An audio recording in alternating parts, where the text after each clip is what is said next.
We're going to run the floor, beginning with a superstar showdown in Milwaukee.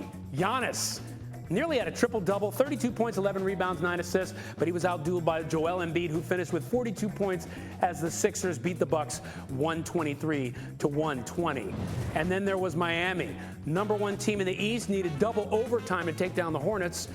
Kyle Lowry, Jimmy Butler took over late to seal the 111-107 victory. Lowry finished with 25 points. Butler added 15. Now in Brooklyn, they've been doing it. No Durant, no Simmons, no Kyrie for the Nets. And big problems, though, against the Wizards. Washington dominated the fourth quarter in a 117-103 victory. If the season ended today, the Nets would face the Hornets in the play-in tournament.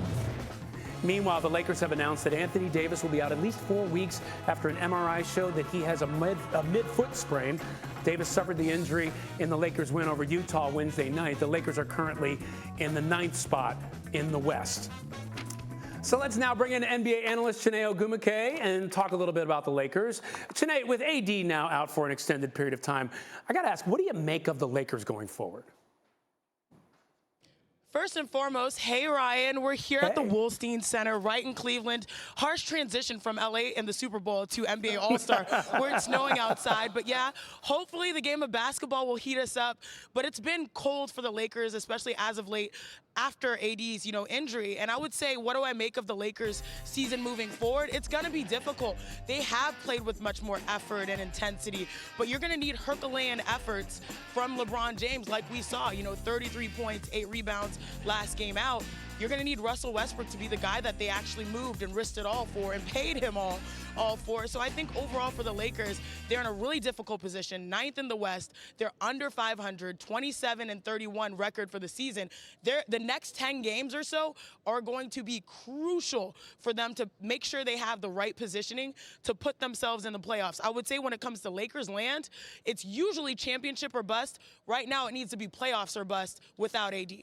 Wow, unbelievable. By the way, I feel like Cleveland doesn't get enough respect. Your live shot, the stadium looks beautiful. Yesterday, Wendy looked like he was talking to us from somewhere in Europe. So I feel like Cleveland might be on the come up.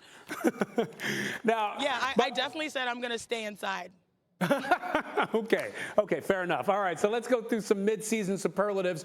Who is your biggest disappointment so far? So far, my biggest disappointment, it's the Lakers, unfortunately. And it was like second place for the Knicks. But I think the difference here is the expectation and the talent level for the Lakers is very different than when you contrast the Knicks. And if you think about the Lakers, I mean, this is LeBron James' 18th season. He's 37 years old. He made a huge, push for Russ to join them. You had AD, but there have been a lot of questions. So I think so far the biggest disappointment is honestly the Lakers. But now moving over to the biggest surprise, it's got to be Moran and the Grizzlies. I mean, what he's been able to do has been sensational this season. This guy leads the NBA in paint points. 16 points per game in the paint at 6'3". It's wild. He's also second in the NBA in fast break points right behind LeBron James.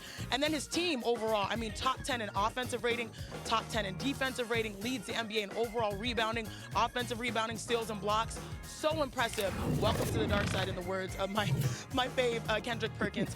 And then MVP, it's got to go right now to Joel Embiid. Did you see what he did last night? 42-14, beat Giannis and the Bucks. And, I mean, you just have to see how many ways he continues to improve his game. Starting with staying healthy and being more available, but then knocking down the three-point shot. I'm telling you, he's bringing the ball up. He's going 1-on-5 at the free throw line with the mid-range. He has the post play. It's just been so amazing to see Joel Embiid actually deliver because he's been available with health. All right. Now, I have to ask you, so we're at the midway point of the season, technically All-Star break. What is your finals prediction at this point? Oh, goodness, you're going to make me do a finals prediction? Your girl likes to take it day by day. But right now, I've got, out of the West, the Phoenix Suns, who have been the definition of consistency.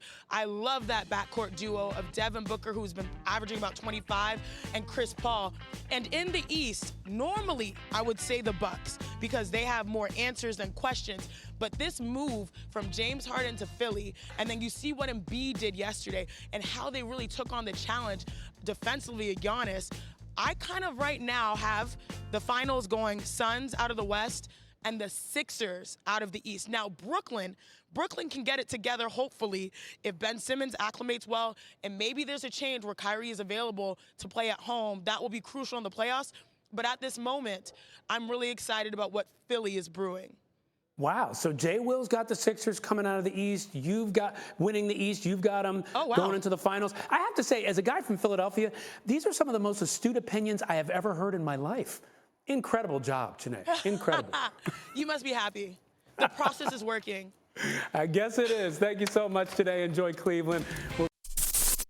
Thanks for watching ESPN on YouTube. For live streaming sports and premium content, subscribe to ESPN+.